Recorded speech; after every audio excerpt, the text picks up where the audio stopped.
లేకపోతే ఇక్కడ తిరువురు ఇట్లాంటి చోట్ల అక్కడ క్లాష్ వస్తుంది. ఇతను ఏంటంటే ఎడ్యుకేటెడ్ ప్లస్ ఈ పార్టీ లాయల్టీ రాజకీయం అవగాహన లేనటువంటి వ్యక్తి. అది ఇక్కడ సమస్య అవుతుంది, దానివల్ల ఎదురవుతున్న సమస్య ఇక్కడ. అసలు ఇలాంటి వాళ్ళు రాజకీయాల్లో రాకుండా విశ్లేషకులుగా ఉంటేనే బెటర్ ఏమో, వచ్చి అనవసరంగా ఇరుక్కున్నారేమో. అంటే బేసిక్గా ఒకటి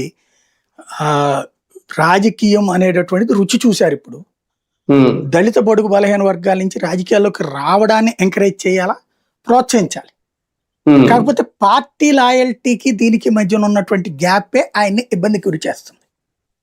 ఇప్పుడు ఆయన ఏమంటాడు, నేను పార్టీకి లాయలు, కేసీనేని చిన్నికి కాదు కదా అంటాడు. కానీ పార్టీ కేసీనేని చిన్నికి ఇస్తున్న గౌరవంతో ఇతన్ని చూస్తుందా? చూడట్లేదు. ఒక కుటుంబంలో 4 పిల్లలు ఉంటే ఒక పిల్లల పట్ల కాస్త ఎక్కువ ప్రేమ చూపెడతారు తల్లిదండ్రులు. ఎందుకని అంటే రీజన్ అదే. ఏది ఆ పిల్ల వాళ్ళ ప్రవర్తనని బట్టి ఉంటుంది. మంచి ఉద్యోగం చేస్తున్న పిల్లోడు, ఐఏఎస్ చదువుతున్న పిల్లోడు, నేను 10th క్లాస్ తప్పిన పిల్లోడిని ఒకే రకంగా చూస్తారా? లేదు. ఒక పిల్లోడు సాఫ్ట్వేర్ ఇంజనీర్ అయి కోట్లు సంపాదిస్తున్నాడు, ఇంకో పిల్లోడు షాప్లో గుమస్తాయి చేస్తున్నాడు, సమానంగా చూస్తారా తల్లిదండ్రులు? అంటే చూస్తున్నట్టు అనిపిస్తుంది మనకి.